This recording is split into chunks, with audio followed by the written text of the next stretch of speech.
Véritable emblème de la ville de Lyon, découvrons à présent, perchée sur sa colline, celle que vous avez classée à la 6e position, la basilique Notre-Dame de Fourvière.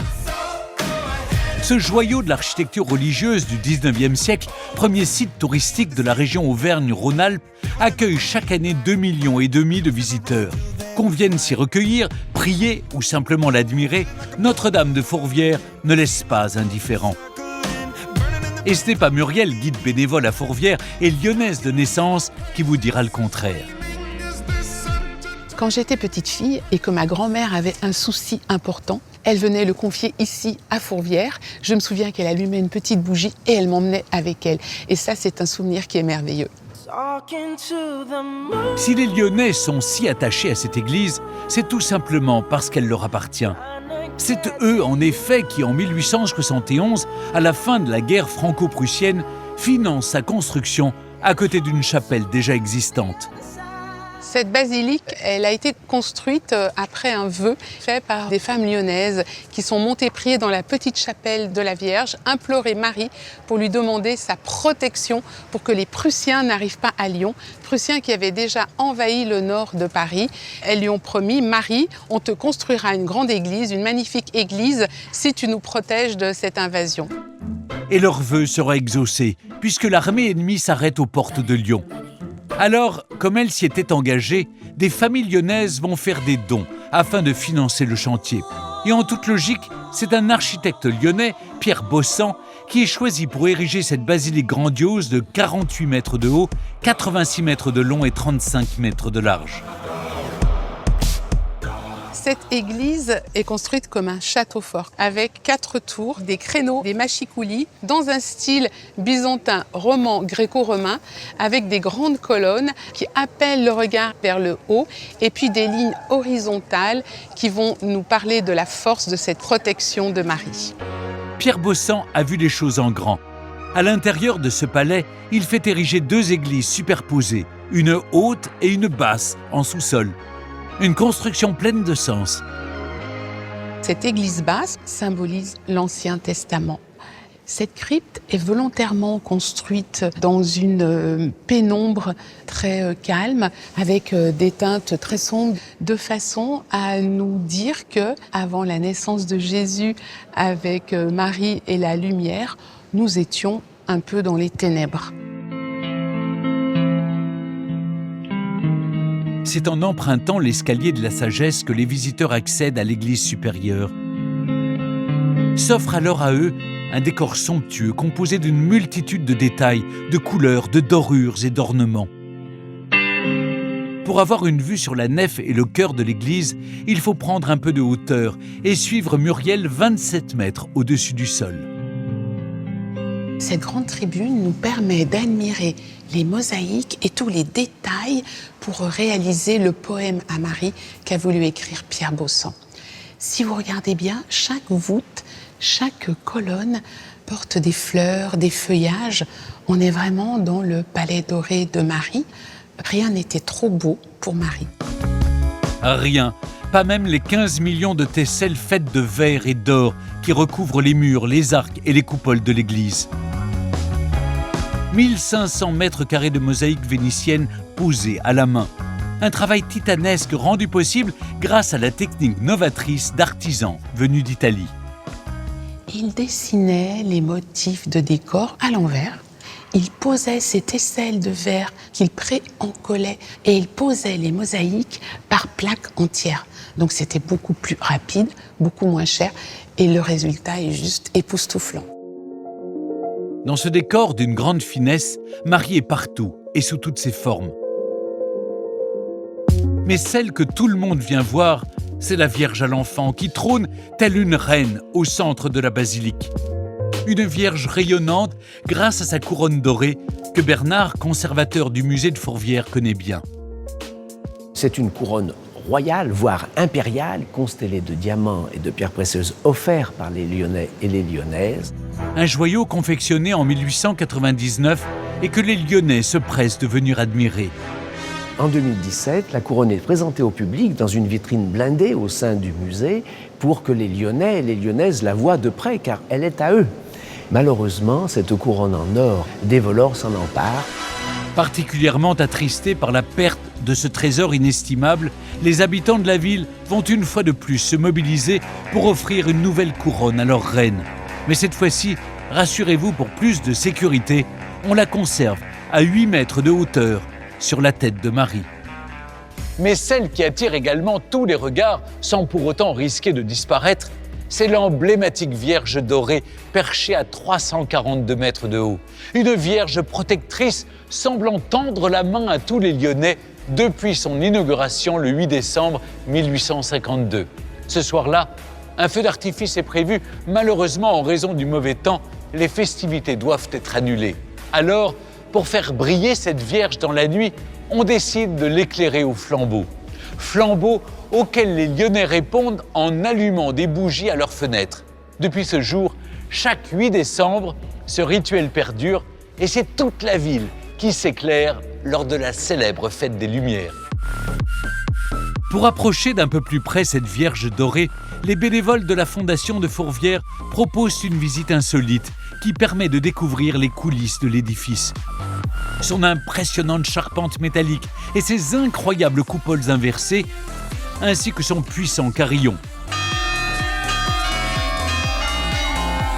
Après un dernier effort, c'est un panorama sensationnel qui attend les visiteurs. Ici, on est au plus haut de la ville de Lyon. Quel que soit l'endroit où on se trouve dans Lyon, on voit cette basilique. La volonté de l'architecte, c'était vraiment de la faire construire au bord de cette colline pour qu'elle rayonne et qu'elle soit notre phare, notre symbole pour nous les Lyonnais. Que vous soyez lyonnais ou seulement de passage dans la ville des Lumières, impossible donc de manquer la sublime basilique Notre-Dame de Fourvière. Lors de votre visite, n'hésitez pas à faire appel aux bénévoles de la Fondation qui vous révéleront encore bien des secrets. Partons à présent en région Centre Val-de-Loire à la découverte du joyau que vous avez classé à la 11e place. Dominant fièrement la Loire, le château royal de Blois dans le Loir-et-Cher est une fenêtre ouverte sur l'histoire de France et le plus formidable témoin de l'évolution de notre architecture. Du Moyen-Âge à la Renaissance, ce monument fut restauré, sublimé, magnifié par les 10 reines et les 7 rois de France qui s'y sont succédés et qui en firent le théâtre de drames, de manigances et de jeux de pouvoir. Ce qu'il y a de passionnant dans le château de Blois, c'est cette histoire extrêmement riche. Il raconte beaucoup de choses. On a une ambiance particulière qui est due aux personnes qui y ont vécu, aux événements qui s'y sont passés. C'est cette longue histoire qu'on voit à l'intérieur du château, à l'extérieur, qui en fait un cas tout à fait unique dans les châteaux de la Loire. En charge de cet édifice depuis 23 ans, Elisabeth connaît les moindres détails de ce trésor architectural, un condensé d'époques et de styles différents. Vestige du château médiéval du XIIIe siècle, aile gothique en briques et en pierre, splendide aile Renaissance et façade de style classique. Les amateurs de belles pierres sont ici au bon endroit, servis par la pièce maîtresse du château, son incroyable escalier à vis sculpté que François Ier a voulu le plus étincelant possible. C'est une sorte de scène de théâtre pour le roi. L'idée, c'était de faire un élément architectural extrêmement visible, de façon à ce que le roi, quand il l'emprunte, soit vu, qu'il voit aussi la cour. L'escalier en vis du château de Blois est l'élément le plus célèbre du château, le plus photographié. Il joue toujours son rôle, il fascine. Une fascination qui se poursuit à l'intérieur du château, que ce soit dans la majestueuse salle des États généraux, la dernière salle seigneuriale du XIIIe siècle subsistant en France, ou dans cette pièce plus intime, mais tout aussi rare, le bureau de François Ier et de Catherine de Médicis, avec ses boiseries d'origine. Ce qui la rend extrêmement célèbre, c'est en particulier les placards dits secrets. C'est un mécanisme d'origine qui fonctionne toujours. L'ouverture se fait dans la plinthe. Nous avons une pédale qui faisait manœuvrer un loquet qui permettait d'ouvrir les 10 placards dans lesquels aujourd'hui nous avons placé des collections. Une visite qui se poursuit par les somptueux appartements royaux. Et qu'il s'agisse de la chambre de la reine Catherine de Médicis ou de celle de son fils, le roi Henri III, chaque pièce est à l'image du château, richement meublée et décorée. La chambre du roi a une magnificence particulière parce que les tentures sont dorées.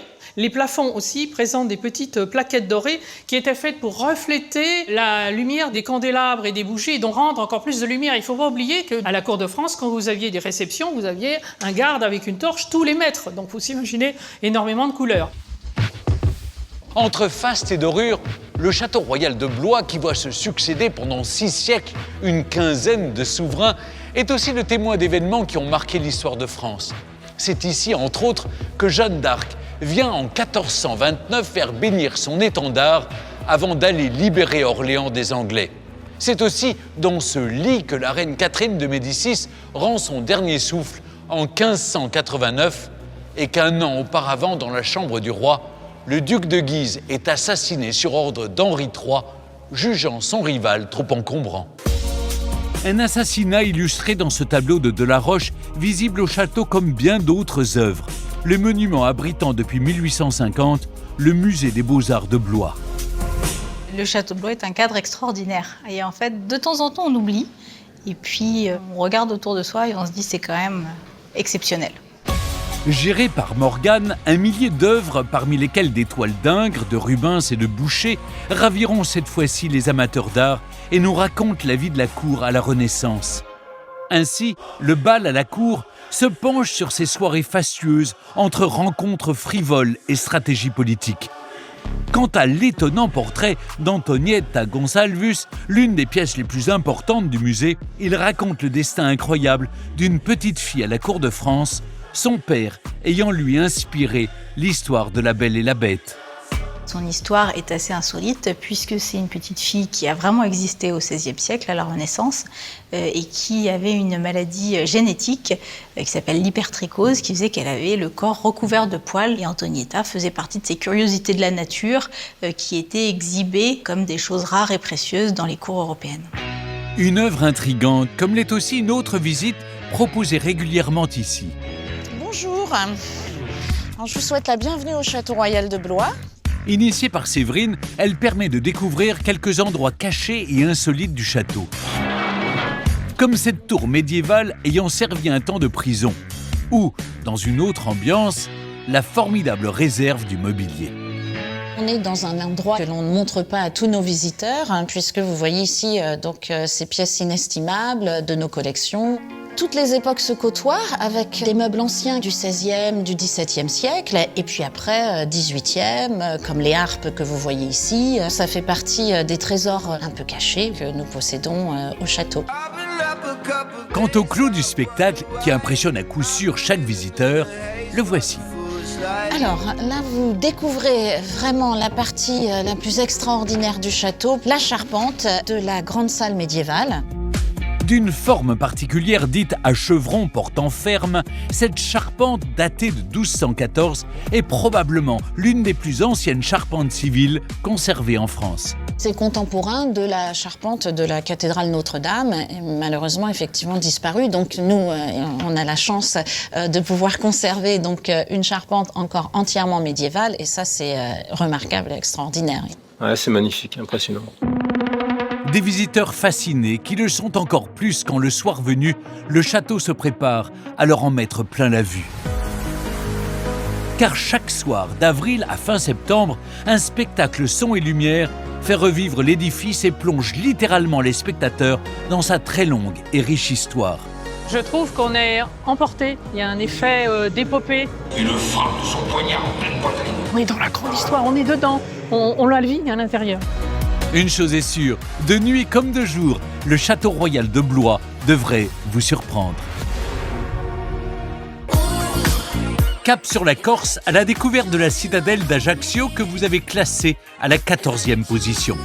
Rempart sur la Méditerranée, cette forteresse du XVe siècle raconte à elle seule un pan de l'histoire corse. Depuis 2021, la citadelle a ouvert son bastion au public, une première pour le peuple ajaccien qui peut désormais faire sien l'un des monuments les plus emblématiques de la ville. Ajaccienne de naissance, Diane est la directrice du tout nouveau projet d'aménagement de la citadelle. Petite, cette citadelle, elle représentait un endroit interdit, mystérieux. On n'avait pas le droit d'y pénétrer, on ne savait pas ce qui se passait derrière ces murailles. Et c'est une chance aujourd'hui de pouvoir travailler ici dans un cadre pareil. Aujourd'hui, Diane se promène à sa guise dans la forteresse jadis interdite. Elle en connaît tous les recoins jusqu'au fondement du monument.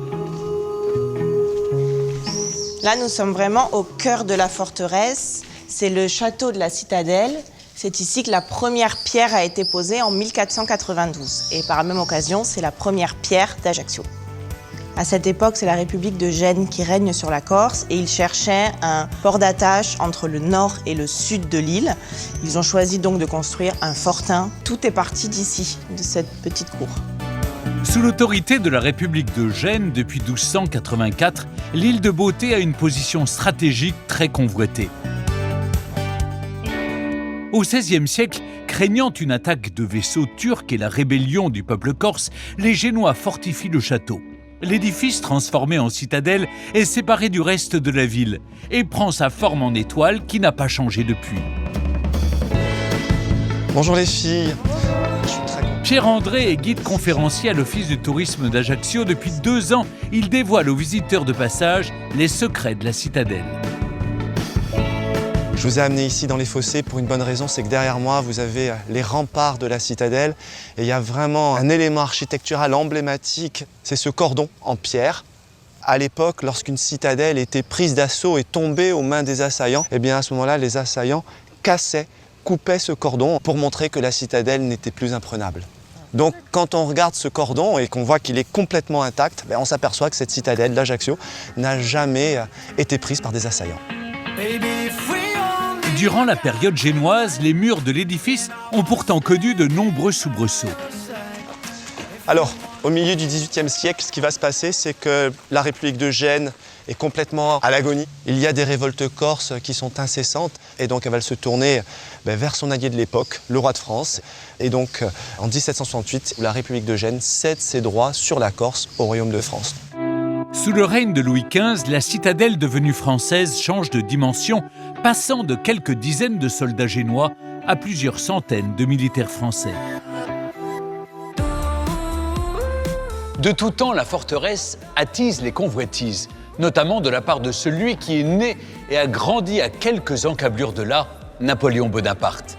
À la fin du XVIIIe siècle, tout juste sorti de l'école militaire, l'ambitieux Napoléon veut jouer un rôle déterminant pour l'avenir de son île. Il tente alors de prendre, en 1793, le contrôle de la citadelle. C'est un échec. Il doit fuir l'île de Beauté. Sans doute un mal pour un bien, car sur le continent, Napoléon se révèle excellent stratège. Il enchaîne les succès militaires et devient en 1804 Napoléon Ier, empereur des Français.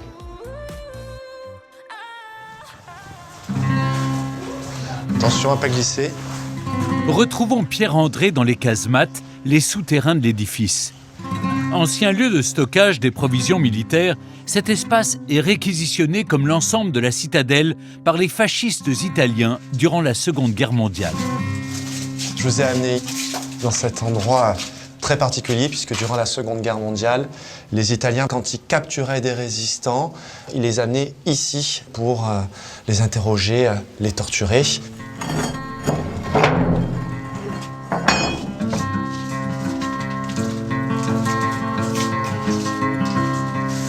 C'est ici qu'a été enfermé Fred Scamarone, un résistant corse qui très tôt va rejoindre le général de Gaulle à Londres.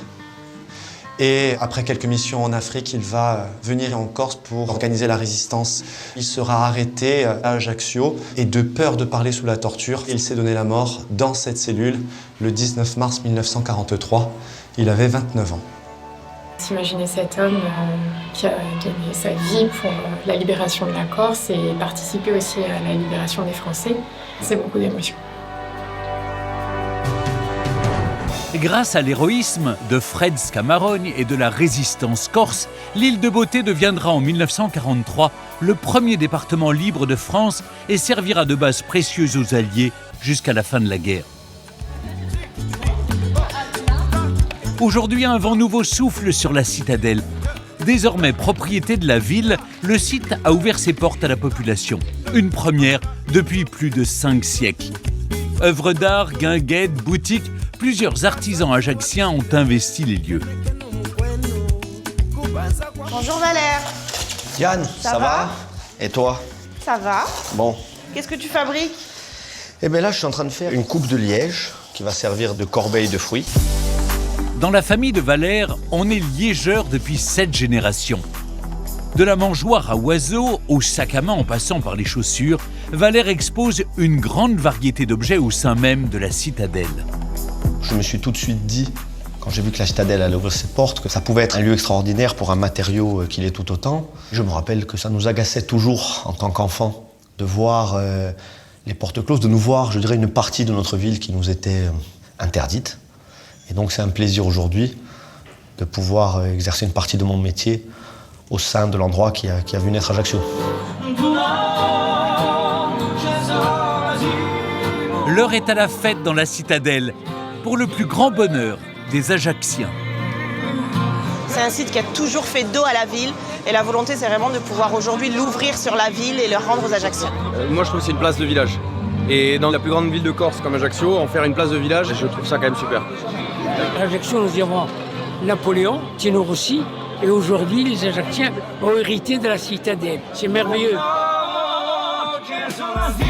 N'hésitez pas en ces journées européennes du patrimoine à franchir les remparts de la citadelle d'Ajaccio, merveille de l'histoire corse, à l'aube d'une nouvelle page à écrire.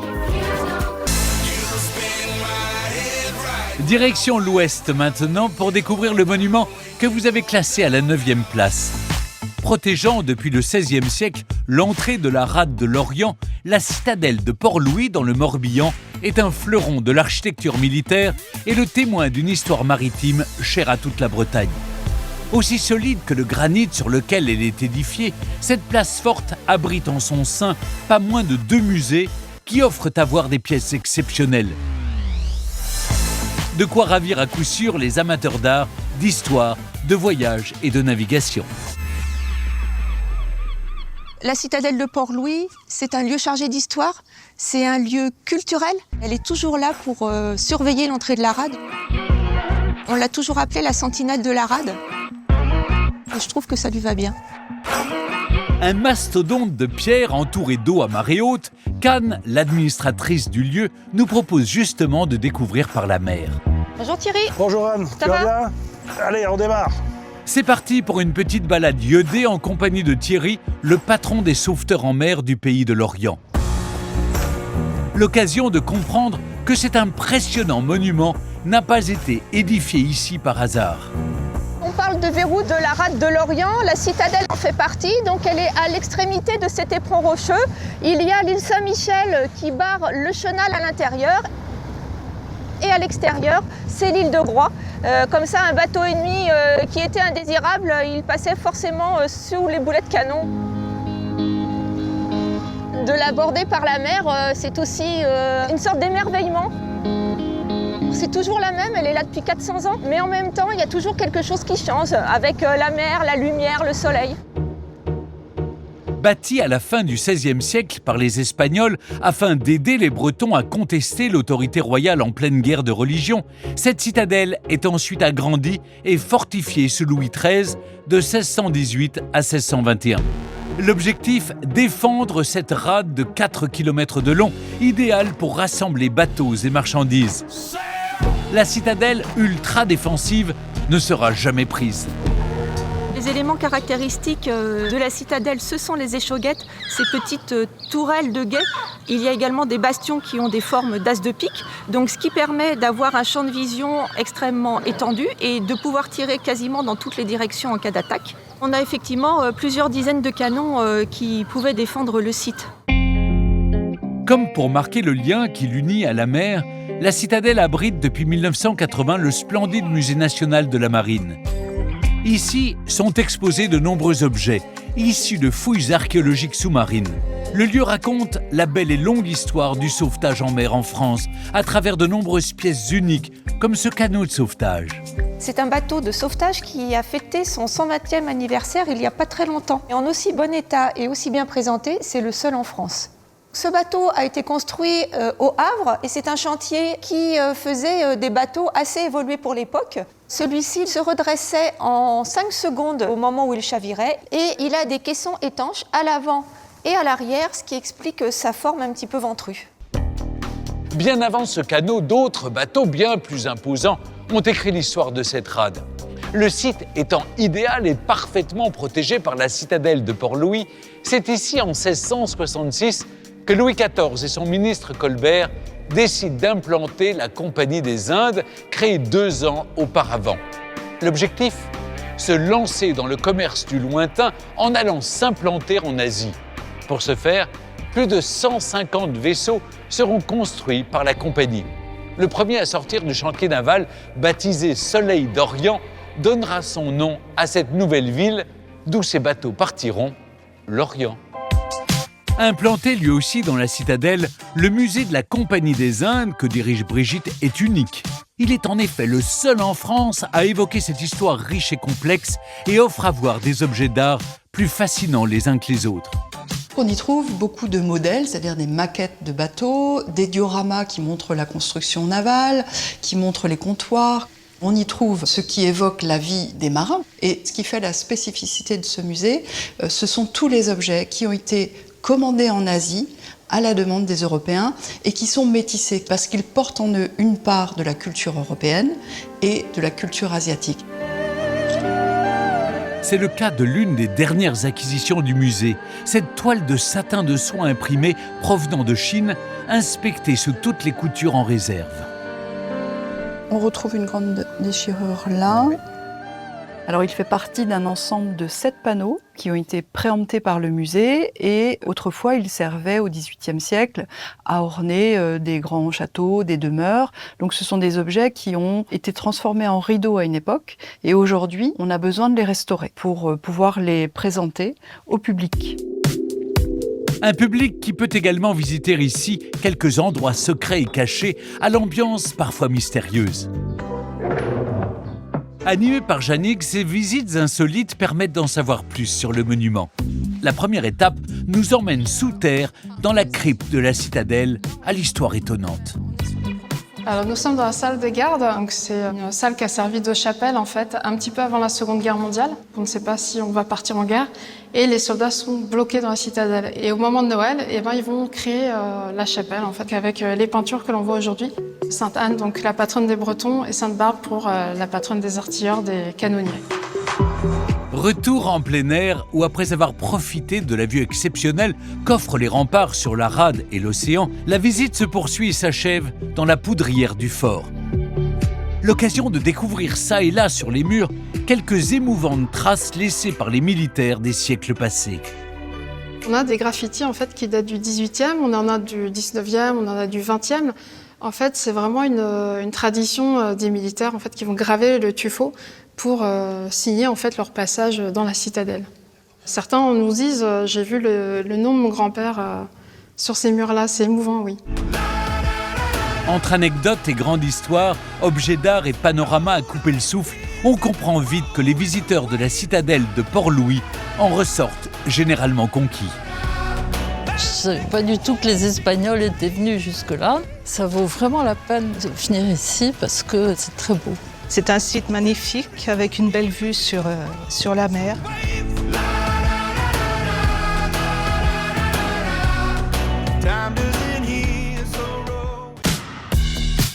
Direction les Hauts-de-France, au cœur du massif d'Ermenonville, pour découvrir le monument classé à la 3e position, le domaine de Chaly.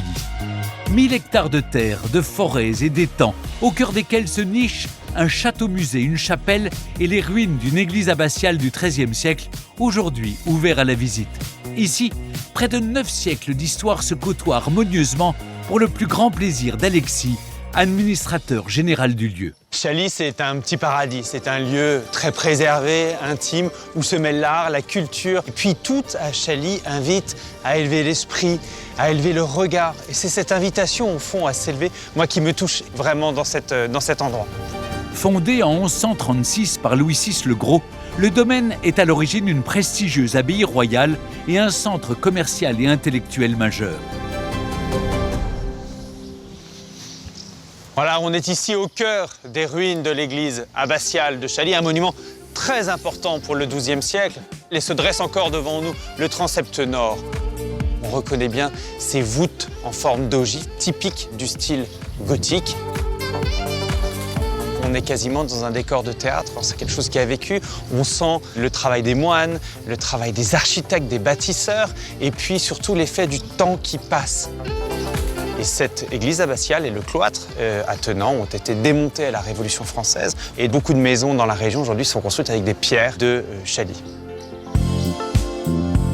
À droite de l'église, l'ancien monastère dont il ne subsiste qu'une aile a été transformé après la Révolution en petit château de villégiature. Celui-ci passe de main en main avant d'être racheté en 1902 par Nelly Jacquemart-André, une collectionneuse passionnée. Alexis nous escorte dans ses appartements. Nelly Jacquemart-André est l'épouse du richissime Édouard André, héritier de la banque André. Et Nelly Jacquemart, avant qu'elle ne devienne Madame André, a passé son enfance ici, à Chailly, chez sa protectrice, Madame de Vatry. Et en 1902, elle apprend que Chailly est à vendre. Elle est évidemment très excitée à l'idée de devenir l'acquéreur de Chailly, la maîtresse de maison au fond. Et elle dessine sa chambre comme une petite fille rêverait de sa chambre de princesse. On aperçoit ici le lit, le ciel de lit qui se trouve juste derrière, qui est identique, et puis ces deux colonnes qu'on retrouve encore ici, qui sont des colonnes qui ne soutiennent rien en fait, qui sont là pour décorer. Et on retrouve dans ce dessin et dans cet aménagement, au fond, l'œil de décoratrice. Une décoration faite de meubles précieux, de bibelots délicats et de peintures typiques du XVIIIe siècle. Un style qu'elle affectionne particulièrement et que l'on retrouve jusque dans sa salle de bain. Cette salle de bain, elle est très richement ornée. Comme vous pouvez le voir, on a des lambris 18e qui ornent les murs. Et puis, on retrouve évidemment une baignoire. Cette baignoire, vous voyez, avec ces deux robinets en forme de col de cygne en bronze doré. Et puis, juste au-dessus, des sonnettes qui lui permettent d'appeler le personnel. Et puis, c'est une femme moderne. Elle a l'eau courante et elle a l'électricité. En 1904, elle fait installer une centrale hydroélectrique qui lui permet d'alimenter 400 lumières dans son château. Ce qui est rarissime à l'époque. Avant-gardiste et aventurière, Nelly rapporte de ses nombreux voyages près de 6000 œuvres d'art venues des 4 coins du monde, des bustes, des tapisseries, des sculptures et des peintures remarquables que vous pourrez découvrir dans chacune des pièces du château. Bonjour Anne-Claire, bonjour à tous. Bonjour, bonjour Alexis. Impressionnante cette pièce, n'est-ce pas? Très impressionnante. Nous sommes ici dans la salle des moines, qui était le réfectoire des moines au XVIIIe siècle. Alors Nelly Jacquemart-André, elle installe dans la salle des moines ses plus belles œuvres d'art. Vous voyez ici qu'elle crée un écrin, cette cheminée splendide avec le cerf. Et sur les murs, elle installe des œuvres sculptées, des œuvres peintes, et notamment ces 2 pièces typiques de son goût et surtout de son flair. Ces 2 panneaux sur bois de peuplier sont des œuvres italiennes qu'elle acquiert le 12 décembre 1911 comme des œuvres anonymes, reconnues définitivement dès 1930 comme des œuvres de Giotto, l'artiste qui initia véritablement la Renaissance en Italie.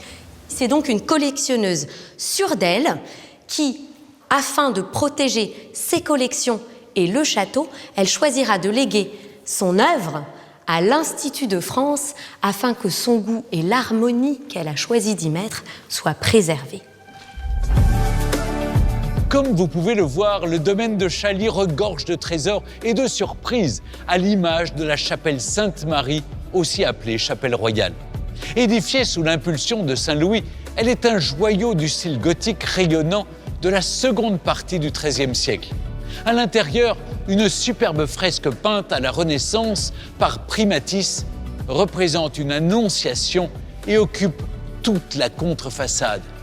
Sur les voûtins de la nef, on peut apercevoir les pères de l'Église, les apôtres et les évangélistes. Cette fresque est un modèle unique en France de ce genre de réalisation, ce qui vaut au lieu le surnom de chapelle Sixtine de l'Oise. Autre atout du domaine de Chailly, son incontournable roseraie, véritable festival de senteurs et de couleurs.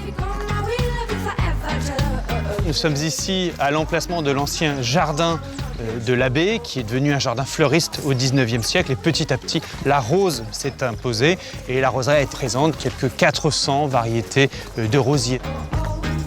Alors voilà un rosier que j'aime particulièrement, c'est le Christophe Colomb, qui est très généreux, assez charnu, qui sent merveilleusement bon. Si vous voulez, vous pouvez sentir, vous décélerez peut-être une légère note d'agrumes. Et puis une autre fleur que j'aime beaucoup, c'est une rose avec une couleur très délicate, de rose orangé, et c'est évidemment la rose Stéphane Bern. Évidemment, et avec ça, si on ne gagne pas le monument préféré des Français, je ne comprends pas. Voilà. Si vous êtes un amoureux de jardin, d'art et d'architecture, le domaine de Chaly est à visiter absolument.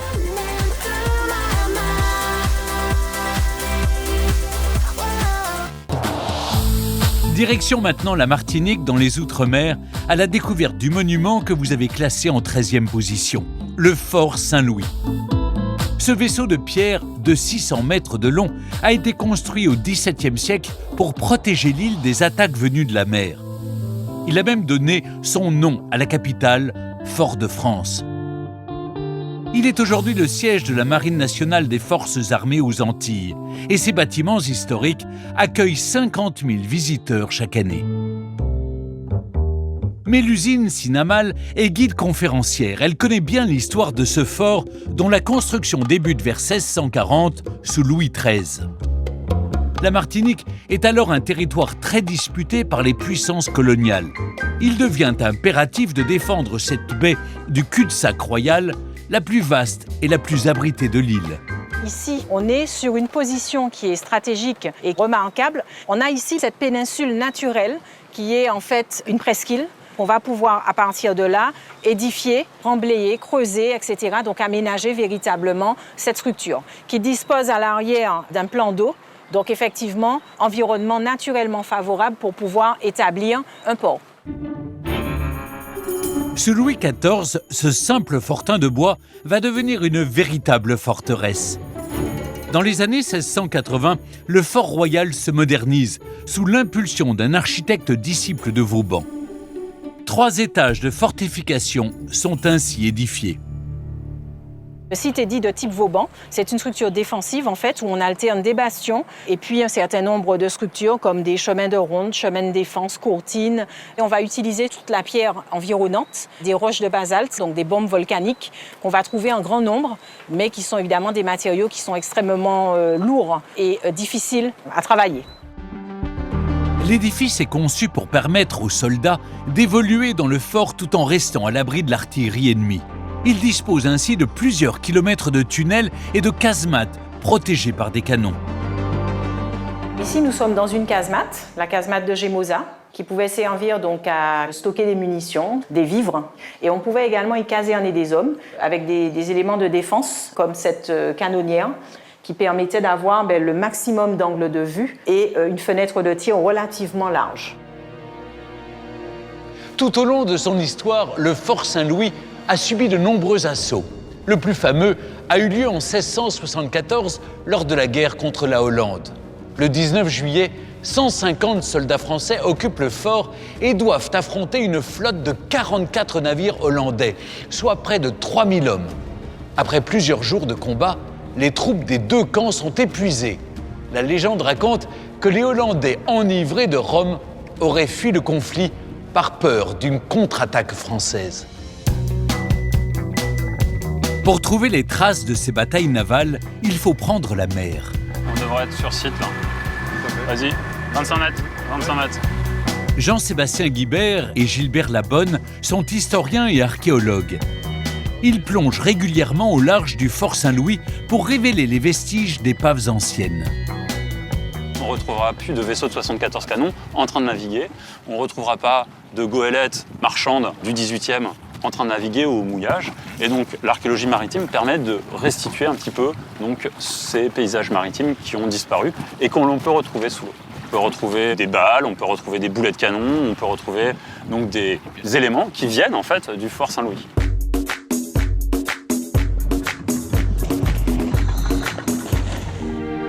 Les recherches de Jean-Sébastien et Gilbert ont déjà permis de mettre à jour quelques objets comme ce gouvernail ou encore ce canon en bronze qui daterait du XVIIIe siècle.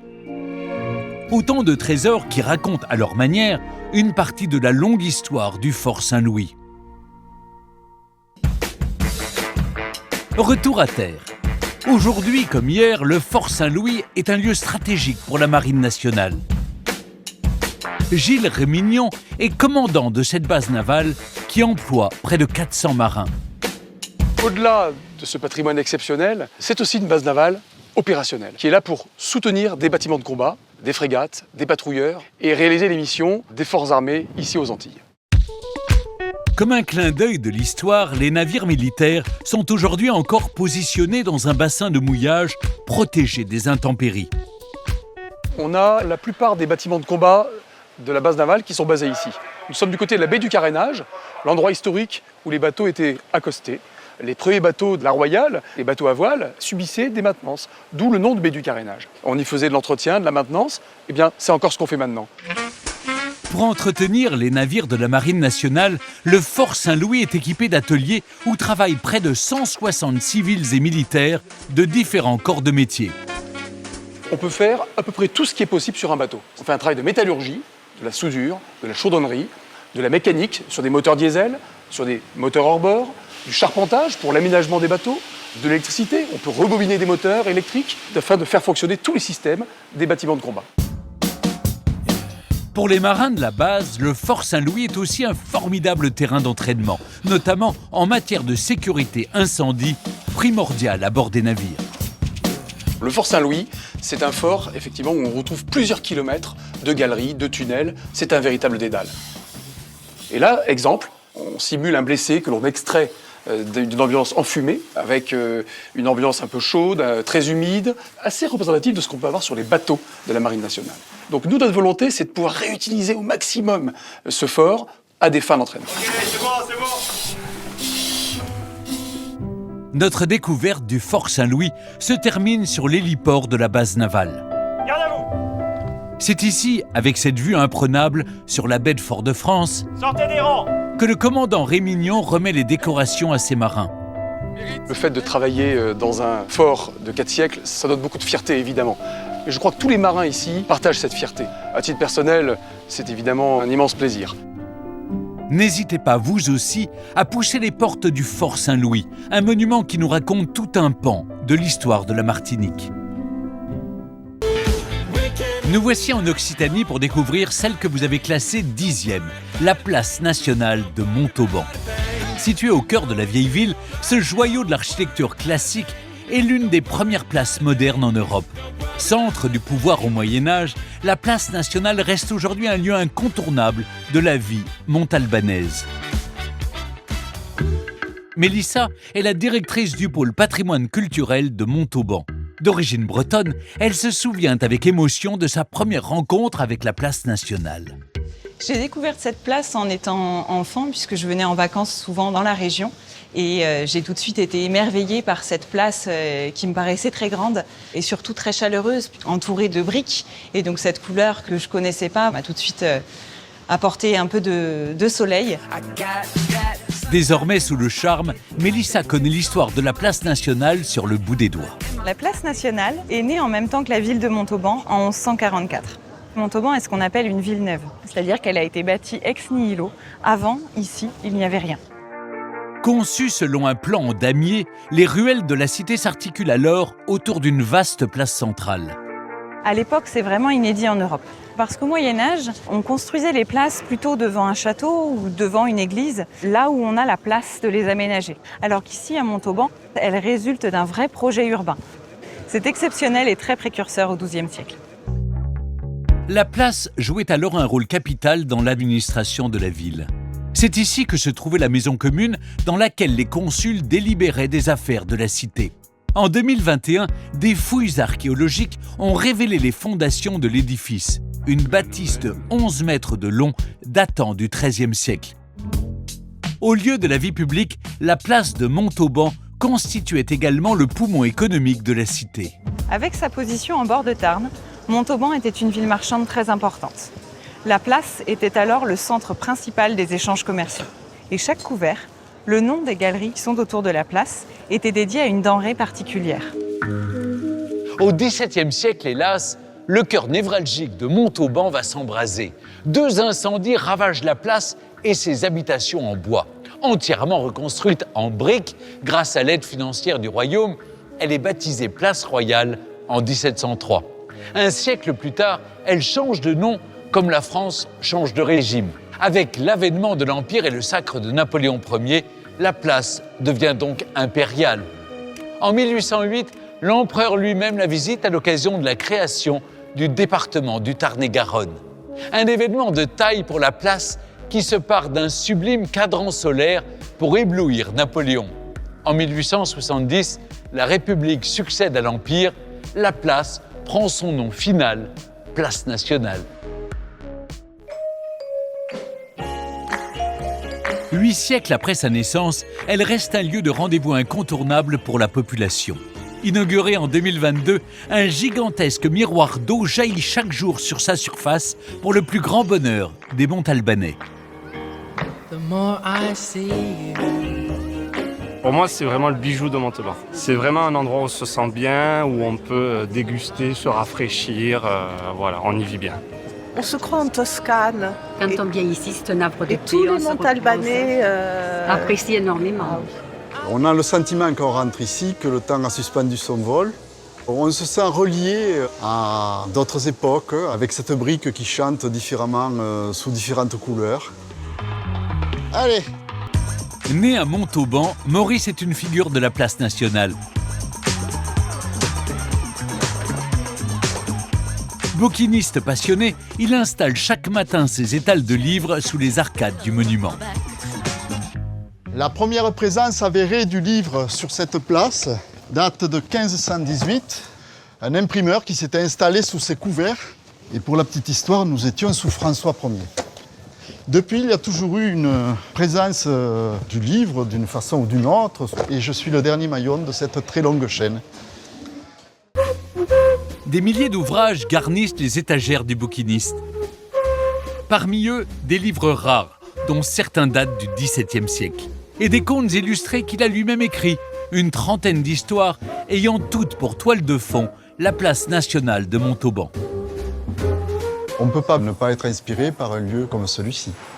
Je ne serais pas venu ailleurs exercer ce métier, parce que le faire dans un écrin comme celui de la place nationale, c'est quand même quelque chose de l'ordre du privilège.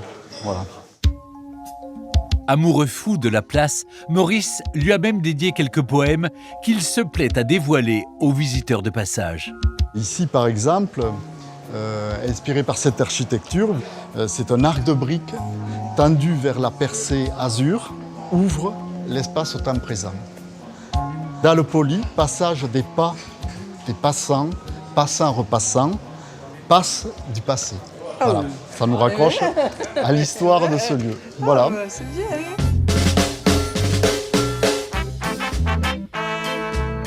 Oyez, oyez, bonnes gens de Montauban.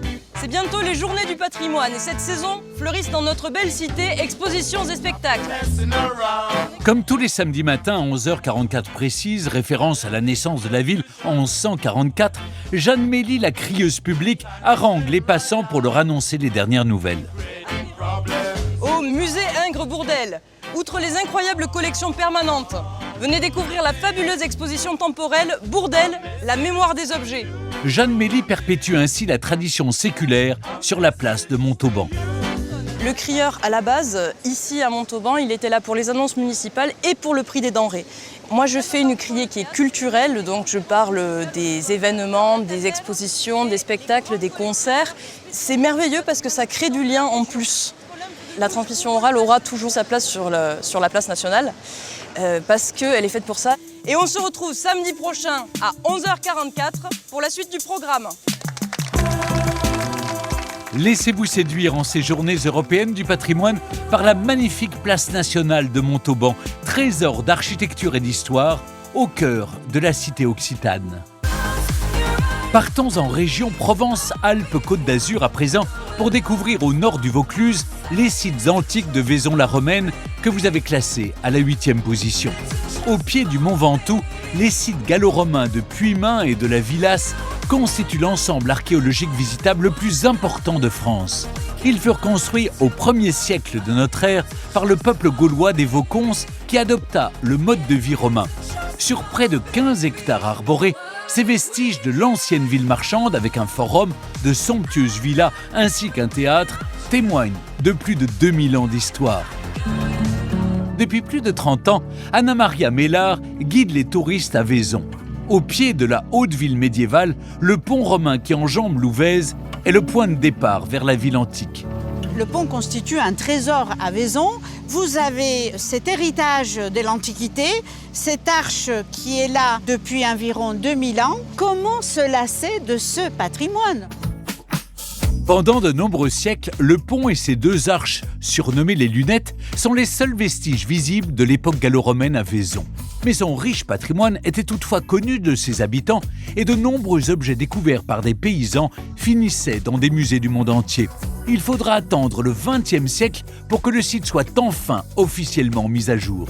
Notre Joseph Sautel, un chanoine qui était très jeune, 19 ans, ouvre une période exceptionnelle dans l'archéologie des Vaisons. Et il fallait qu'il fasse sa thèse. Et le thème, c'était Vaison dans l'Antiquité.